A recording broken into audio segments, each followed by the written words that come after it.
Hello everyone, ঠান্ডায় কেমন আছো সবাই? আমি একদমই ভালো নেই, কারণ আমার প্রচুর ঠান্ডা লাগে গাইস। দেখো আমি কিন্তু এখানে সকাল সকাল সব কিছু গুছিয়ে নিয়েছি, কারণ আমার যাওয়া ছিল একটু কলেজে।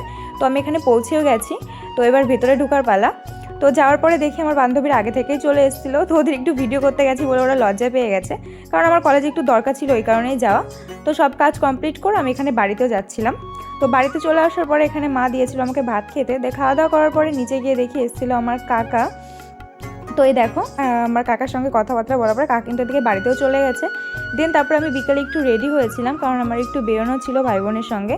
দেখেছো কি ভিড়! তো ভিড়ের ঠেলা খেতে খেতে আমি কিন্তু পৌঁছে গেছি আমার গন্তব্যে।